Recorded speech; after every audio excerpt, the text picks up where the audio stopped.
చేరుకుని వచ్చిన మీ అందరికీ ఎస్కిస్తున్నాం పేరిట శుభాకాంక్షలు. దేవుని యొక్క మహాప్రేమలో మనము బైబిల్లో ఉన్నటువంటి వ్యక్తులు ఆశీర్వాదం గురించి మాట్లాడుకుంటాం. నోహ ఆశీర్వాదం మాట్లాడుకున్నాం, అబ్రహాం గురించి మాట్లాడుకున్నాం, ఇప్పుడు అతని కుమారుడైన ఇస్సాకు గురించి మాట్లాడుకున్నాం. ఆశీర్వాదం అనేది ఎలా వస్తుంది అనేది మనం తెలుసుకోవాలి. ఇస్సాకు అంటే వాగ్దాన కుమారుడు అని అర్థం. అంటే ఆదాముకి పుట్టినటువంటి సంతానంలో నుంచి నోహు సంతానంలో నుంచి అబ్రహాం సంతానంలో నుంచి ఇస్సాకు. అయితే ఇతన్ని వాగ్దాన కుమారుడు అన్నాడు దేవుడు. ఎందుకంటే ఆయన వృద్ధాప్యంలో నేను నీకు బిడ్డనిస్తానని చెప్పి కన్నది. కానీ ఆమె మధ్యలో వ్యతిరేకంగా వెళ్ళి హాగరు ద్వారా బిడ్డని కన్నారు. అది దేవునికి నచ్చలేదు. కానీ అలా చేసినందుకు ఏమీ వాళ్ళని శిక్షించలేదు దేవుడు, ఇద్దరిని శిక్షించలేదు. కానీ ఆదాము అవ్వ తప్పు చేసినందుకు శిక్షించాడు. కానీ ఇక్కడ శిక్షించలేదు. శిక్షించకుండా, ఎందుకంటే అన్యుల్లో నుంచి వచ్చాడు కాబట్టి అబ్రహాము మరలా అతను తప్పు చేసినందుకు భార్య ద్వారానే మళ్ళా కొడుకుని వెళ్ళిపోమని చెప్పేసి పంపించేశాడు ఇష్మాయిల్. కాబట్టి భార్య మాట చొప్పునే బిడ్డను కన్నాడు, అలాగే భార్య మాట చొప్పునే పంపించేశాడు. ఇప్పుడు నిజంగా వాగ్దాన కుమారుడు ఇస్సాకు. ఆదికాండము 17వ అధ్యాయము 19వ వచనంలో దేవుడు నీ భార్య అయిన శారా నిశ్చయముగా నీకు కుమారుని కనును, నీవు అతనికి ఇస్సాకు అని పేరు పెట్టుదువు, అతని తర్వాత అతని సంతానం కొరకు నిత్య నిబంధనగా నా నిబంధనను అతనితో స్థిరపరచెదను అని ప్రభువారు అబ్రహాముతో మాట్లాడుతూ ఉన్నారు. పిల్లవాడు జననం గురించి మాట్లాడుతూ ఉన్నారు.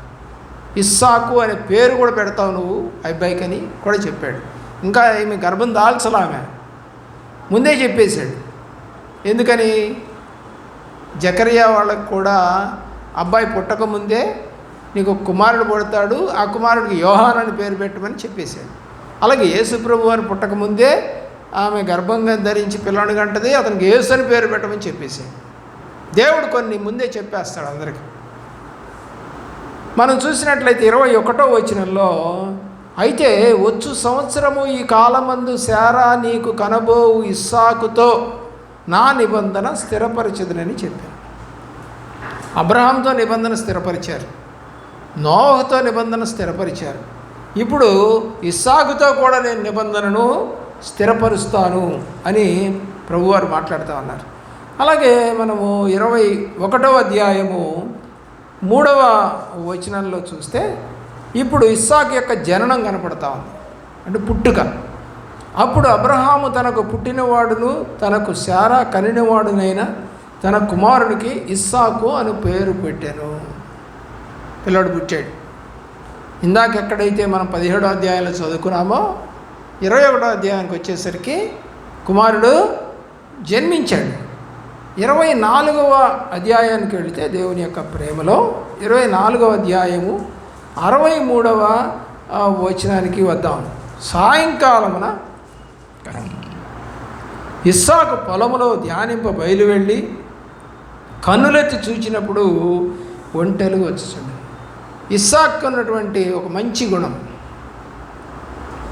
సాయంకాలం నైవేద్యం వేళ ఎక్కడున్నా ప్రార్థన చేసే గుణం ఉంది. మనమైతే చర్చి జరుగుతూ ఉన్నా, బయట మాట్లాడుకుంటున్నా, ఇంట్లో మాట్లాడుకుంటున్నా, అరే ఇది టైము ప్రార్థన టైం కదా, చర్చి జరుగుతూ ఉంటుంది ప్రార్థన అని అనుకొని ఏమన్నా ప్రార్థన చేస్తారా? చేయరు. ఆ రోజు ఎగ్గొడతారు తప్ప చేయరు. కనీసం ఎక్కడుంటే అక్కడ ఒక పావు గంట అన్నా ప్రార్థన చేస్తారా? చేయరు. ఏవేవో మాట్లాడుకుంటుంటారు. కానీ ముస్లిమ్స్ ఆ రంజాన్ మాసంలో ఎక్కడున్నా సరే వాళ్ళు ఆ నమాజ్ వినపడంగానే ఆటో నడుపుతున్నా, కారు నడుపుతున్నా ఆగి, నిజమైనటువంటి ముస్లిమ్స్ అయితే ఆ నమాజ్ ఎక్కడైతే మసీద్ దగ్గరలో ఉంటుందో దారిలో అక్కడికి వెళ్ళి కాసేపు కూర్చొని ఒక 5 నిమిషాలు వచ్చేస్తారు. ప్రభు సన్నిధిని మానేయరు.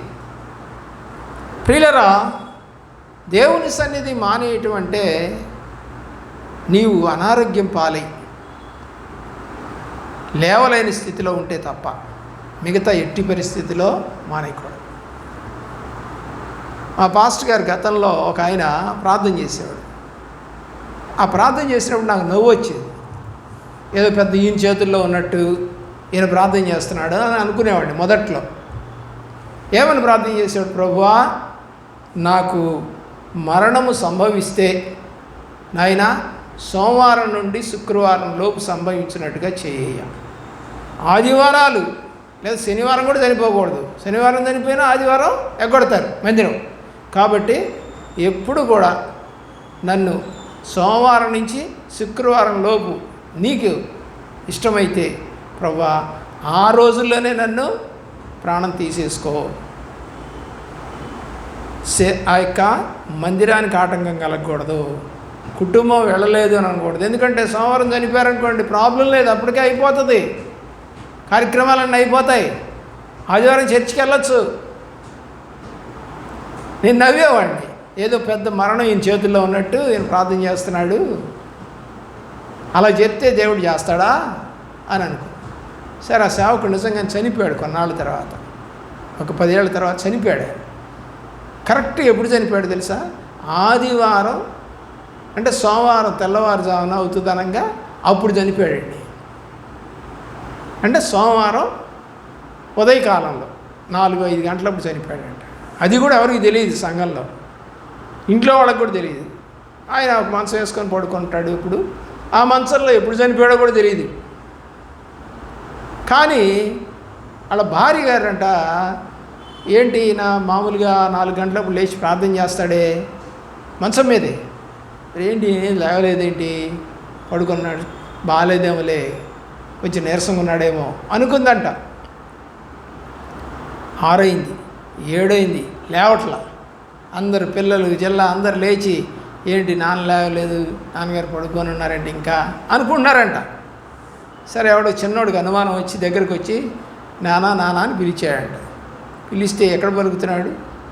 పలకట్లేదు, చనిపోయాడు. ఎప్పుడు చనిపోయాడో తెలియదు.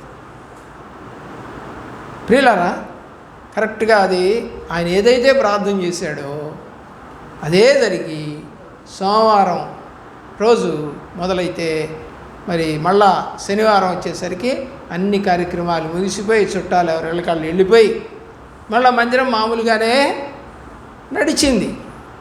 అయితే ఆ సమయంలో ఆయన లేకపోవటం వల్ల ఆయన కొడుకు పాటలు పాడి వాళ్ళ అమ్మగారే ఆ రోజు వాక్యం చెప్పారట.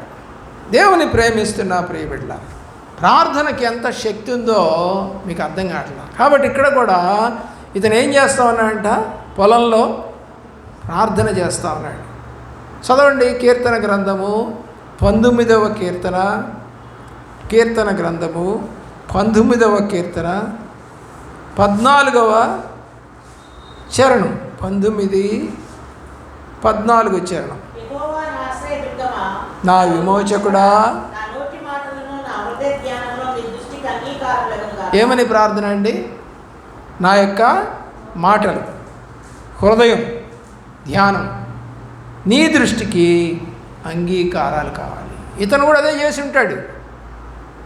అయ్యా, మా నాన్నగారి యొక్క సేవకుడు ఎలియాజరు వెళ్ళాడు సంబంధం చూడటానికి నా కొరకు, ప్రభువా మరి ఎవరిని మీరు జతపరచారో, నీ ఇష్టమేంటో అని అనుకుంటూ ప్రార్థన చేసుకుంటుండొచ్చు ఇతను. అప్పుడు మరి రానే వచ్చింది రెబెక్కమ్మ గారు. ప్రియులారా, దేవుని యొక్క ప్రార్థన అంగీకరిస్తాడు. ప్రియులారా, 25వ అధ్యాయము మత్తయి ఆదికాండము 25వ అధ్యాయంలోనికి వెళదామండి. ఆదికాండము ఈ యొక్క మాటలను మనం ఒకసారి జ్ఞాపకం చేసుకుందాం. 5వ వచనానికి వద్దాం. 25 వచనం. వీరందరూ కెతూరా సంతతి వారు, అబ్రహాము తనకు కలిగిన యావత్తు ఇస్సాకుకిచ్చాడు. కలిగిన యావత్తు ఇస్సాకు ఇచ్చాడంటే ఒక్కడే కొడుకు ఇప్పుడు కదా. మొదట ఇష్మాయిల్ పుట్టాడుగా, ఇష్మాయిల్కి ఏమైనా ఇచ్చాడా? లేదు. కలిగిన యావత్తు కొడుకు ఇచ్చాడట. మరి కెతూరాకు పుట్టిన పిల్లలకి ఏదో వాళ్ళకి ఇవ్వాల్సింది అది ఇచ్చి పంపించేశాడట. ఈయనకు మాత్రం మిగతాది మొత్తం ఇచ్చేసాడు. అంటే మొత్తం ఇచ్చాడంటే అర్థం ఏంటి అక్కడ చెప్పండి? వారసుడు. ఎవరికి ఇస్తామండి? వారసులకి ఇస్తాం, లేని వాళ్ళకి ఇయ్యం కదా. కాబట్టి ఇప్పుడు అబ్రహాంకి వారసుడు ఎవరు? ఇస్సాకే. దేవుని యొక్క ప్రేమలో ఆలోచించేయండి. ఆదికాండంలోనే 15వ అధ్యాయం 4వ వచనం చూడండి. ఆదికాండంలోనే 15వ అధ్యాయము 4వ వచనం. యెహోవా వాక్యము అతని యొద్దకు వచ్చి, ఇతడు నీకు వారసుడు కాదు, నీ గర్భమున పుట్టబోచున్నవాడు నీకు వారసుని చెప్పి ముందే చెప్పాడు దేవుడు. నీకు వారసుడు ఎవరు? ఇస్సాకే, ఇష్మాయిల్ కాదు అని చెప్తున్నాడు ఇక్కడ అబ్రహాంతో. కాబట్టి ఇక్కడ మన వాక్యంలో చూసిన చోట అదే మీకు కనపడుతుంది. గలతీ పత్రిక 4వ అధ్యాయము 1వ వచనం. 4వ అధ్యాయము 1వ వచనం. మరియు నేను చెప్పున్నదేమనగా, వారసుడు అన్నిటికీ కర్తయ్యున్నను, బాలుడై ఉన్నంత కాలము అతనికి దాసునికి ఏ భేదము లేదు. వారసుడు అన్నిటికీ కూడా కర్తట. చనిపోతే కూడా ఎవరు పెట్టాలండి? కొరివి వారసుడే పెట్టాలి. బయట వాళ్ళు ఎవరు పెడతారు? పెట్టరు, పెట్టకూడదు. ఇంకెవరన్నా బాబాయ్ పిల్లలు వాళ్ళు ఉంటే పెడతారు, వీళ్ళకి లేకపోతే. దేవుని యొక్క ప్రేమలో 25వ అధ్యాయంలోనే, ఆదికాండము 25వ అధ్యాయంలో 11వ వచనం చూద్దాం. అబ్రహాము మృతి పొందిన తర్వాత దేవుడు అతని కుమారుడు ఇస్సాకును ఆశీర్వదించెను. ఇప్పుడు ఇస్సాకు బేయర్ లహర్లోయి దగ్గర కాపురం ఉండెను. దేవుడు అబ్రహాం చనిపోయాడు కాబట్టి అబ్రహాముకి ఇచ్చినటువంటి ఆశీర్వాదం కానీ, దేవుడు అతని మీద చూపిన ప్రేమ కానీ కొడుకు మీద లేదా అంటే ఉంది. ఇప్పుడు నీ కొడుకుల మీద ఉంటుందని నువ్వు చెప్పగలవా? నీకున్న ఆశీర్వాదం నీ కొడుకుల మీద ఉంటుందని చెప్పగలవా? కానీ ఇక్కడ చెప్తా ఉన్నాడు దేవుడు ఏమని? ఇస్సాకును ఆశీర్వదించాను. అబ్రహాంకి ఆశీర్వాదం ఇచ్చాడు, ఇప్పుడు కొడుకు కూడా ఆశీర్వాదం. అలాగ మనం పెంచాలి పిల్లల్ని.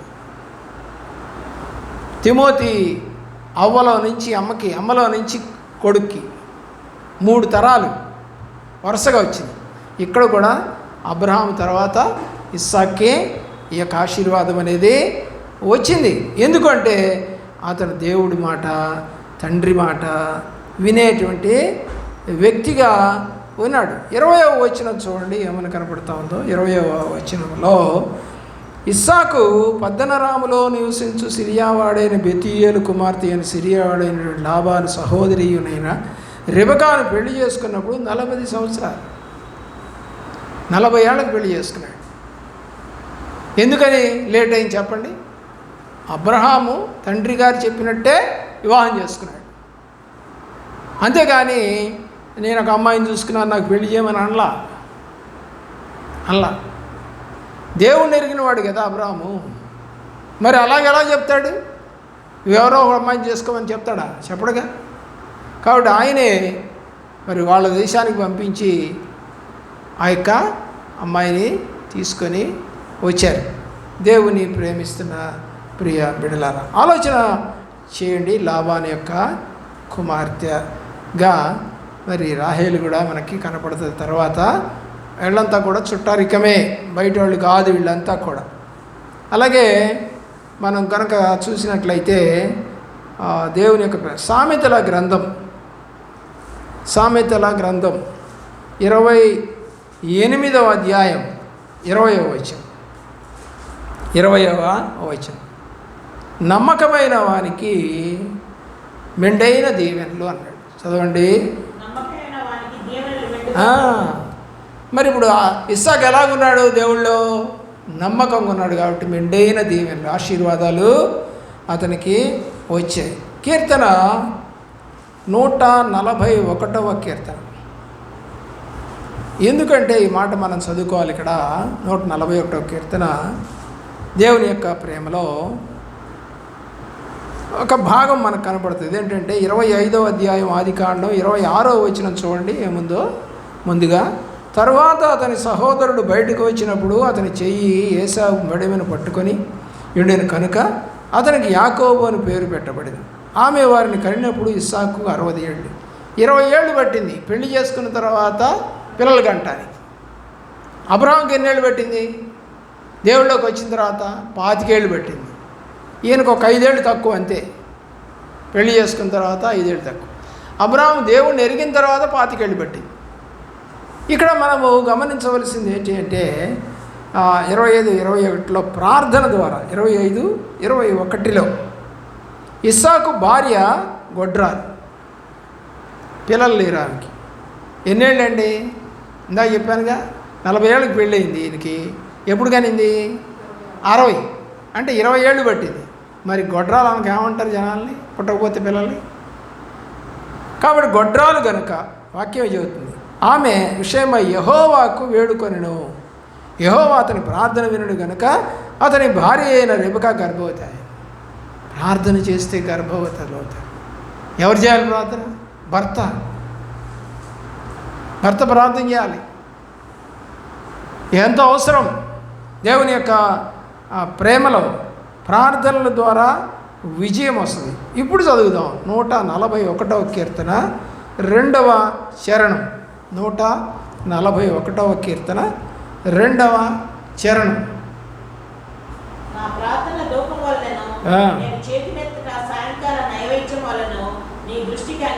ఇతను ఎక్కడ చేస్తూ ఉన్నాడు? పొలంలో చేతులెత్తి ప్రార్థన చేస్తున్నాడు. ఎలాంట? సాయంకాలపు నైవేద్యం దేవుడికి. అయ్యా నా ప్రార్థన నీ సన్నిధి చేరాలి.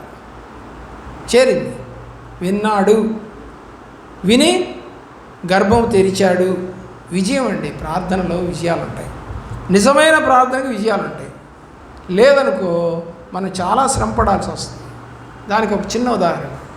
పదులు లేని గొడ్డల్ని తీసుకొని చెట్టు నరికితే ఎంతసేపు నరుకుతాం చెప్పండి? జరుగుద్దా? తొందరగా చెట్టు తెగుద్దా? తెగదు. అలాగే పళ్ళు లేని రంపాన్ని తీసుకొని కొయ్యడానికి ప్రయత్నం చేస్తే ఎప్పుడు తెగుద్ది?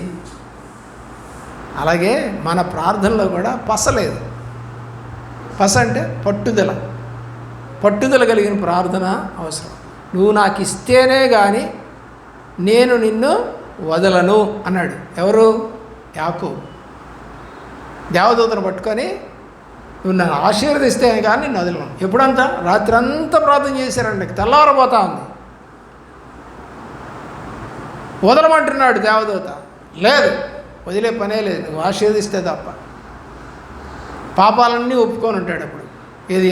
అన్నతో చేసిన పాపాలు, మామగారితో చేసిన పాపాలు కానీ అన్ని పాపాలు ఒప్పుకొని ఉంటాడు. ఎందుకంటే అక్కడ మనకు కనపడేది ఏంటంటే మీ పేరేంటని అడుగుతాడు దేవదూత. నాన్నకేమో ఏశావు అని చెప్పాడు, ఇక్కడికి వచ్చేసరికేమో యాకోబు అని చెప్పాడు. అంటే నిజం చెప్పాడు. కాబట్టి ఆశీర్వాదం, ఇప్పుడు పాపం ఒప్పుకుంటే ఆశీర్వాదానికి పాత్రలు అవుతారు. కాబట్టి ఆశీర్వాదం రావడానికి కూడా పెనుగులాడెను అని రాసి ఉంటుంది అక్కడ. అంత ప్రార్థన ఉందా మనకి? అంత పెనుగులాడటం. అయ్యా నువ్వు ఇస్తేనే కానీ నేను మందిరంలో ఉంచాలను. నేను అన్నం తిన్న ఈ రోజున నువ్వు ఇట్లా చేస్తే తప్ప. నేను నీకు ఇష్టమా కాదో తెలుసుకోవాలి ఇప్పుడు అని ప్రార్థించారు. రాత్రికాలం వర్షం వచ్చింది. వస్తే రోజు వర్షం వస్తాం. పేపర్లో చూశాను, టీవీ మాకు లేదుగా, చూశాను, యూట్యూబ్లో చూశాను. 3 రోజులు మళ్ళా వర్షాలని పెట్టాడు. సరే ఇవాళ ప్రార్థన ఉంది కదా, సాయంకాలం మళ్ళారా ఇది మాసాంతర కూడుకుంది కదా, ప్రభువా నాకైతే తెలియదు, ఒక అల్పుడుని నా ప్రార్థన అంగీకరించి ఈరోజు ఒక మంచి వాతావరణం ఇవా అని అడిగాను. నిజంగా నేను బయలుదేరి వస్తున్నప్పుడు అనుకున్నాను, ప్రభు ఎంత గొప్ప దేవుడు, చిన్న ప్రార్థనకు కూడా దేవుడు అంగీకరిస్తాడు. ఎంత గొప్ప దేవుడు. ఆలోచన చేయవలసిందిగా కోరుతా ఉన్నాం. ప్రార్థన ద్వారా బిడ్డని సంపాదించుకోగలిగాడు ఇస్సాకు. భార్య చేయలేదు. మనం చూస్తేనేమో హన్నా అక్కడ ప్రార్థన చేస్తే పిల్లలు పుట్టారు, ఇక్కడేమో భర్త ప్రార్థన చేస్తే పిల్లలు పుట్టారు. దేవుని యొక్క ప్రేమ. అసలు పిల్లలు మాకు ఇస్తావా లేదని అడగకుండానే దేవుడు అబ్రాహాము వాళ్ళకి ఇచ్చేసాడు. మరొక మాటను మనం చూద్దాం. 26వ అధ్యాయం ఆదికాండం మొదటి వచనం. అబ్రహాము దినములలో వచ్చిన మొదటి కరువు కాక మరి ఒక కరువు ఆ దినములలో దేశంలో వచ్చింది. అబ్రహాము కనాన్లో నివసించేటప్పుడు కరువు వస్తే ఎక్కడికి వెళ్ళాడు చూడండి. ఆ మాట మీకు కనపడుతుంది దేవుని యొక్క ప్రేమలో. అతను 12వ అధ్యాయం 10వ వచనానికి వెళ్ళాడు. 12వ అధ్యాయము 10వ వచనానికి వెళ్దాం. ఆదికాండం దేవుని ప్రేమలో. సరే, నేనే చదువుతాను. త్వరగా చదవటం నేర్చుకోవాలి. అప్పుడు ఆ దేశంలో కరువు వచ్చెను. ఆ దేశంలో కరువు భారముగా ఉన్నందున అబ్రహాము ఐగుప్తు దేశంలో నివసించుటకు అక్కడికి వెళ్ళాడు. ఎక్కడికి వెళ్ళాడు? కనాన్లోంచి ఐగుప్తుకి వెళ్ళాడు. ఇప్పుడు కూడా కరువు వచ్చింది ఇతనికి.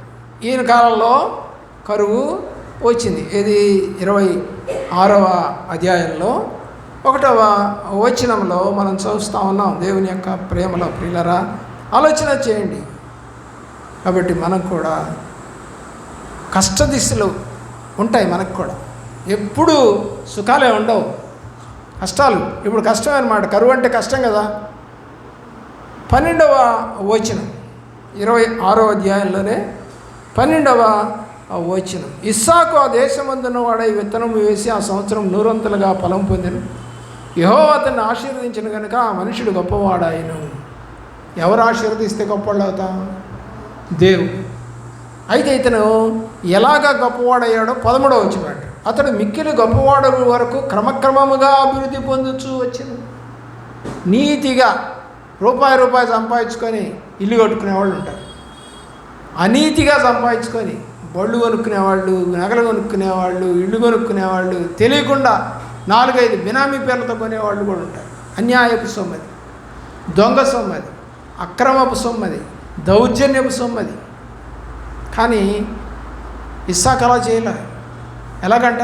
క్రమక్రమంగా కొంచెం ప్రభువులో ఎదుగుతూ వచ్చాడు. దేవుని యొక్క ప్రేమలో ఆశపడుతూ నీ సన్నిధిలో ప్రార్థన చేస్తున్నావయ్యా అని మనం చెప్పాలి. 25వ అధ్యాయంలో 19వ వచనానికి రండి. అబ్రహాము కుమారుడు ఇస్సాకు వంశావళి ఇది. అబ్రహాము ఇస్సాకును కనెను.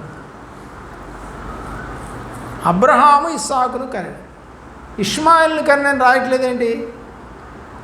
అది దేవుని కుమారుడు కాదు. హాగరు కనెను అని ఉంటుంది అక్కడ. ఇక్కడ అబ్రహాము కనెను ఉంటుంది. శారా కనెను కాకుండా అబ్రహామే ఇస్సాకుని కనెను అన్నట్టుగా రాశాడు. ఎంత చక్కని మాట. వాక్యం చదువుతూ ఉంటే లోపలికి భలే అర్థాలు వస్తాయి. దేవుడు మాట చొప్పున పుట్టినటువంటి బిడ్డ ఇస్సాకు. 27వ అధ్యాయము 20వ వచనానికి వద్దాం. 27వ అధ్యాయము 20వ వచనం. అప్పుడు ఇస్సాకు నా కుమారుడా, ఇంత శీఘ్రముగా అది నీకెట్లు దొరికినని అడుగుగా అతడు నీ దేవుడైన యెహోవా నా ఎదురుకు దాన్ని రప్పించడం చేతనే అని చెప్పాడు. ఎవరు? యాకోబు. ఏం చేస్తా ఉన్నాడు? తండ్రిని మోసం చేస్తున్నాడు. ముసలితనంలో తండ్రిని మోసం చేస్తున్నాడు. తప్పు కదండి. ముసలాళ్ళకి అబద్ధం చెప్పచ్చా? మోసం చేయొచ్చా? అసలు పేరే మోసగాడని పేరు యాకోబు. ఇప్పుడు తండ్రిని తల్లి ప్రోద్బలంతో, తల్లే చెప్పమంది, అమ్మ అట్లా చెప్పకూడదు అని అన్నాడు.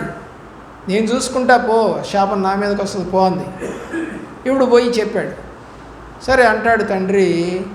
స్వరము చూస్తే యాకోబుది, శరీరం చూస్తేనేమో ఏసావుది. అని చెప్పి తెచ్చి మొత్తం తిని చక్కగా దీవెన ఇచ్చాడు.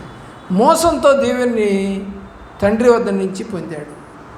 ముసలితనంలో తండ్రి మోసగించబడ్డాడు ఇస్సాకు.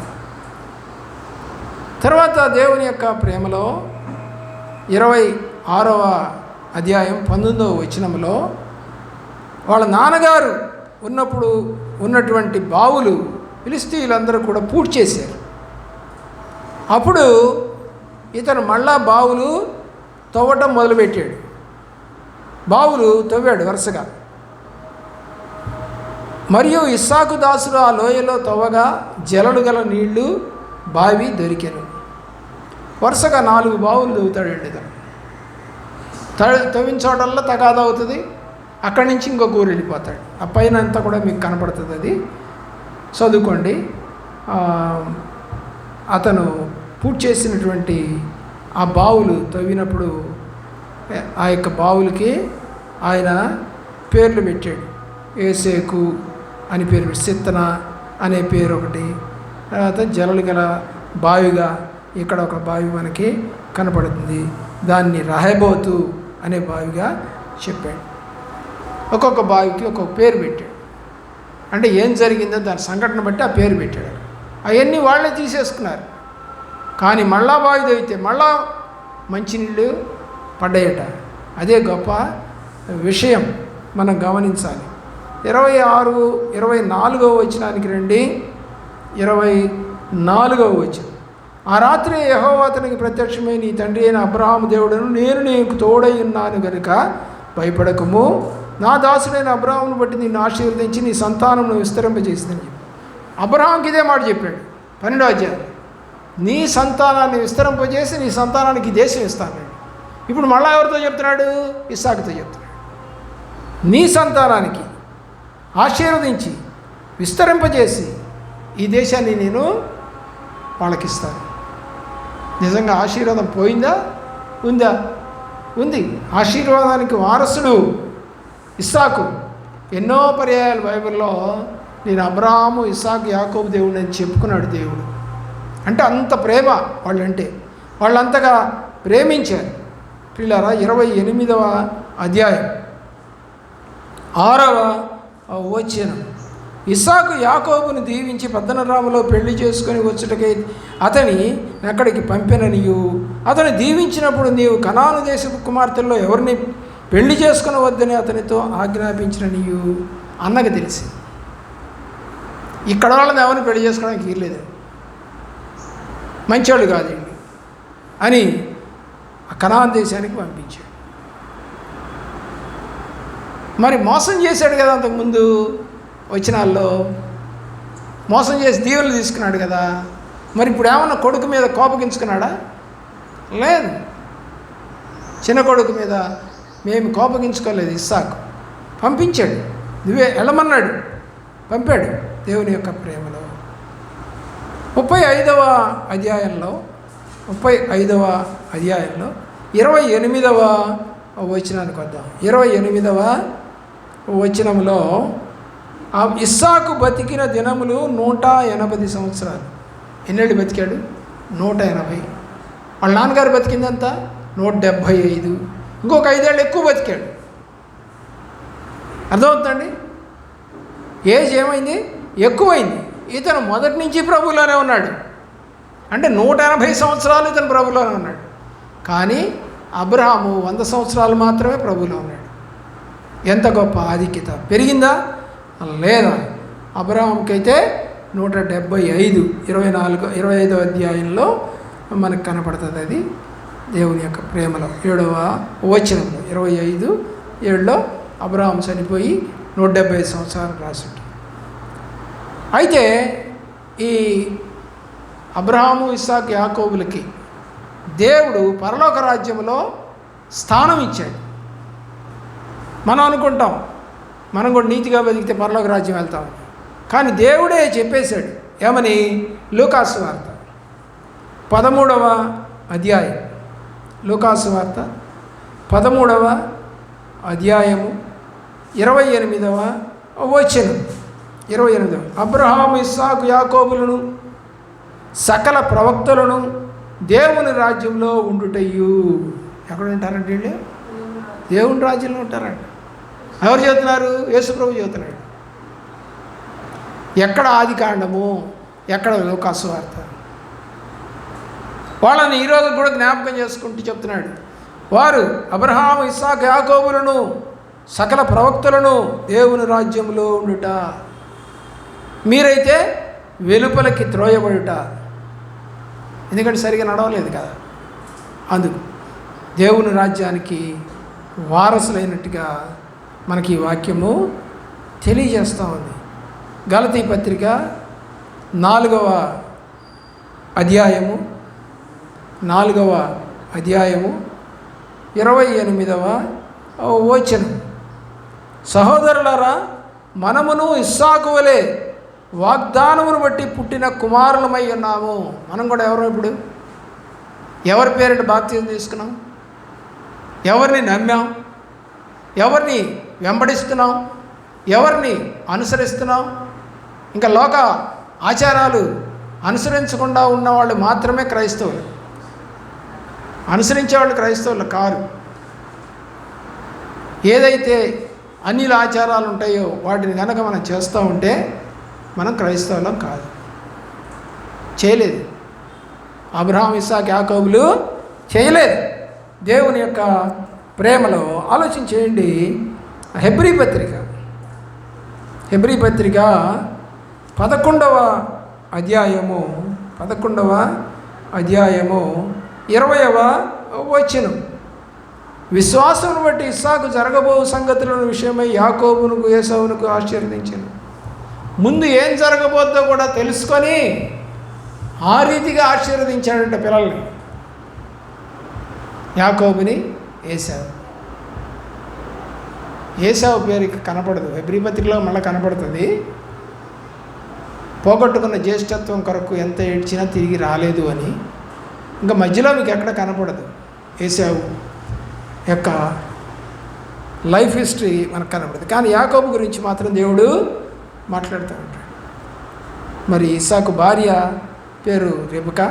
రెబెకా అంటే కట్టు లేక బంధము అని అర్థం. ఇస్సాకు అంటే నవ్వు అనే అర్థము. ప్రత్యేకత ఏంటంటే ఇస్సాకుకి ఏకపత్ని వ్రతం, ఒక్కతే భార్య. పాత నిబంధనలు చాలామంది భార్యలు ఉన్నారు, కానీ ఇస్సాకు మాత్రం ఒక్కతే భార్య. ప్రియులారా, అంతేకాదు తండ్రి మాటకు లోబడ్డాడు, దేవుని మాటకు లోబడ్డాడు. మూడవది ప్రార్థనాపరుడు. నాలుగవది భార్య కష్టాన్ని, ఇతను సరైన పురుషుడే కానీ లోపం భార్యలో ఉంది. ఆ భార్య లోపాన్ని దేవుడు తీసేయటానికి ప్రార్థన ద్వారా జయించాడు. చాలామందికి పిల్లలు పుట్టకపోతే ప్రార్థన ద్వారా పుట్టిన వాళ్ళు చాలామంది ఉన్నారు. ఏ మెడిసిన్ తీసుకోకుండా ప్రార్థన ద్వారా.